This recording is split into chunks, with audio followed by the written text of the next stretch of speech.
Item ಯಾವುದೇ ಇರಲಿ try ಮಾಡಿ ಆಚಿ ಚಿಕನ್ ಮಸಾಲಾ. ಕೇಂದ್ರ ಸರ್ಕಾರಿ ನೌಕರರಿಗೆ ಗುಡ್ ನ್ಯೂಸ್ ಕೊಟ್ಟ ಮೋದಿ ಸರ್ಕಾರ.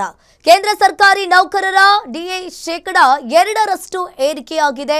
ಈಗಾಗಲೇ ತುಟ್ಟಿ ಭತ್ಯೆ ಶೇಕಡವನ್ನ 2% ಏರಿಕೆ ಮಾಡಿ ಕೇಂದ್ರ ಸರ್ಕಾರ ಆದೇಶವನ್ನ ಹೊರಡಿಸಿದೆ. ಕೇಂದ್ರ ಸರ್ಕಾರಿ ನೌಕರರಿಗೆ ಗುಡ್ ನ್ಯೂಸ್ ಕೊಟ್ಟ ಮೋದಿ ಸರ್ಕಾರ. ಈಗಾಗಲೇ ಕೇಂದ್ರ ಸರ್ಕಾರಿ ನೌಕರರ ಡಿಎ ಶೇಕಡ 2% ಏರಿಕೆಯನ್ನ ಮಾಡಲಾಗಿದೆ. ತುಟ್ಟಿ ಭತ್ಯೆಯನ್ನ ಶೇಕಡ 2% ಏರಿಕೆ ಮಾಡಿ ಕೇಂದ್ರ ಸರ್ಕಾರ ಆದೇಶವನ್ನ ಹೊರಡಿಸಿದೆ. 8ನೇ ವೇತನ ಆಯೋಗ ಜಾರಿಗೆ ಮುನ್ನವೇ ನೌಕರರು ಈಗಾಗಲೇ ಜನವರಿ 1ರಿಂದಲೇ ಪೂರ್ವಾನ್ವಯ ಆಗುವಂತೆ ಡಿಎ ಏರಿಕೆಯನ್ನ ಮಾಡಿದ್ದಾರೆ. ದೀಪಾವಳಿ ಹಬ್ಬಕ್ಕೆ ಮುನ್ನವೇ ನೌಕರರಿಗೆ ಡಿಎ ಏರಿಕೆ ಸಿಹಿ ಸುದ್ದಿಯನ್ನ ಕೊಡಲಿದ್ದಾರೆ. ಕೇಂದ್ರ ಸರ್ಕಾರಿ ನೌಕರರ ಮೂಲ ವೇತನದ ಶೇಕಡ 2% ಹೆಚ್ಚಳ ಮಾಡುವ ಈಗಾಗಲೇ ಯೋಚನೆಯನ್ನ ಮಾಡಿರುವಂತದ್ದು. ಒಂದು ರೀತಿಯಾಗಿ ಕೇಂದ್ರ ಸರ್ಕಾರಿ ನೌಕರರ ಡಿಎ ಶೇಕಡವನ್ನ 2% ಏರಿಕೆ ಮಾಡಿದ ಕೇಂದ್ರ ಸರ್ಕಾರ. ತುಟ್ಟಿ ಭತ್ಯೆಯನ್ನ ಈಗಾಗಲೇ ಶೇಕಡ 2% ಏರಿಕೆ ಮಾಡಿ ಕೇಂದ್ರ ಸರ್ಕಾರ ಆದೇಶವನ್ನ ಹೊರಡಿಸಿದೆ. ಈಗಾಗಲೇ 8ನೇ ವೇತನ ಆಯೋಗ ಜಾರಿಗೆ ಮುನ್ನವೇ ನೌಕರರಿಗೆ ಡಿಎ ಏರಿಕೆಯನ್ನ ಮಾಡಿದ್ದಾರೆ. ಇದೇ ಜನವರಿ 1ರಿಂದಲೇ ಪೂರ್ವಾನ್ವಯ ಆಗುವಂತೆ ಡಿಎ ಏರಿಕೆಯನ್ನ ಮಾಡಲಿದ್ದಾರೆ. ದೀಪಾವಳಿ ಹಬ್ಬಕ್ಕೆ ಮುನ್ನವೇ ನೌಕರರಿಗೆ ಡಿಎ ಏರಿಕೆಯ ಸಿಹಿ ಸುದ್ದಿಯನ್ನ ಕೇಂದ್ರ ಸರ್ಕಾರ ನೀಡುತ್ತೆ. ಕೇಂದ್ರ ಸರ್ಕಾರಿ ನೌಕರರ ಮೂಲ ವೇತನದ ಶೇಕಡ 2% ಸಂಬಳವನ್ನ ಏರಿಕೆ ಮಾಡ್ತಾರೆ.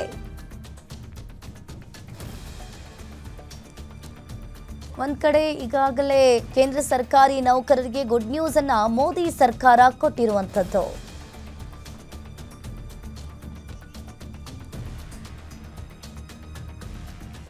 ಈ ಬಗ್ಗೆ ಹೆಚ್ಚಿನ ಡೀಟೇಲ್ಸ್ ಅನ್ನ ನೀಡ್ತಾರೆ ನಮ್ಮ ಪ್ರತಿನಿಧಿ ಡಿಜಿಟಲ್ ಎಡಿಟರ್ ದಿಲೀಪ್ ಅವರು ಫೋನ್ ಸಂಪರ್ಕದಲ್ಲಿ ಜಾಯಿನ್ ಆಗಿದ್ದಾರೆ.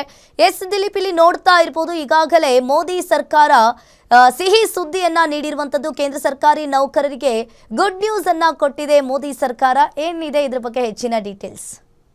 ಅಂಕಿತ, ಏನೊಂದು ಕೇಂದ್ರ ಸರ್ಕಾರ ನೌಕರರ ತುಟ್ಟಿ ಭತ್ಯೆಯನ್ನ ಶೇಕಡ 2% ಏರಿಕೆ ಮಾಡಿದೆ. ಅಂದ್ರೆ ಈ ಒಂದು ಡಿಎ ಅಂತ ಏನ್ ಕರೀತಾರೆ, ಡೇರ್ನೆಸ್ ಅಲವೆನ್ಸ್ ಅಂತ, ಈ ಒಂದು ಅಲವೆನ್ಸ್ ಅಂತ ಏನ್ ಕೊಡ್ತಾರೆ, ಇದನ್ನ ಪ್ರತಿ ಬಾರಿನೂ ಏನೊಂದು ದೇಶದಲ್ಲಿ ಹಣದುಬ್ಬರ ಪ್ರಮಾಣ ಏರಿಳಿತ ಆಗ್ತಿದ್ದಂಗೆನೆ ಹಣದುಬ್ಬರ ಪ್ರಮಾಣದ ಒಂದು ಏರಿಕೆ ಆಧಾರದ ಮೇಲೆ ಈ ಒಂದು ಡಿಎನ ನಿರ್ಧಾರ ಮಾಡಲಾಗುತ್ತೆ. ಇದೀಗ ಶೇಕಡ 2% ಏರಿಕೆ ಮಾಡಿ ಕೇಂದ್ರ ಸರ್ಕಾರ ಆದೇಶ ಹೊರಡಿಸಿದೆ. ಜೊತೆಗೆ ಜನವರಿ 1ರಿಂದನೇ ಪೂರ್ವಾನ್ವಯ ಆಗುವಂತೆ 2% ಅಷ್ಟು ಸ್ಯಾಲರಿ ಆಗುತ್ತೆ. ಏನ್ ನೌಕರರ ಮೂಲ ವೇತನ ಏನಿದೆ, ಕೇಂದ್ರ ಸರ್ಕಾರಿ ನೌಕರರ ಮೂಲ ವೇತನ, ಆ ಮೂಲ ವೇತನದ ಮೇಲೆ ಶೇಕಡ 2% ಈ ಒಂದು ಸಂಬಳ ಏರಿಕೆ ಆಗಲಿದೆ. ಇನ್ನು ಜನವರಿ 1ರಿಂದನೇ ಪೂರ್ವಾನ್ವಯ ಆಗೋ ರೀತಿಯ ಈ ಒಂದು ತೀರ್ಮಾನವನ್ನು ಕೈಗೊಳ್ಳಲಾಗಿದೆ. ಹಾಗೆ ನೋಡಿದ್ರೆ ಪ್ರತಿ ವರ್ಷ ಹೋಲಿ ಹಬ್ಬ ಮತ್ತೆ ಏನೊಂದು ದೀಪಾವಳಿ ಹಬ್ಬ, ಈ ಸಂದರ್ಭದಲ್ಲಿ ಡಿಎ ಹೈಕ್ ಮಾಡೋದು ಒಂದು ಪದ್ಧತಿ ಕೇಂದ್ರ ಸರ್ಕಾರದ್ದು. ಆದ್ರೆ ಈ ಹಿಂದೆ ಹೋಳಿ ಹಬ್ಬದ ಸಂದರ್ಭದಲ್ಲಿ ಕೇಂದ್ರ ಸರ್ಕಾರ ಡಿಎ ಹೆಚ್ಚಳ ಮಾಡಿರಲಿಲ್ಲ.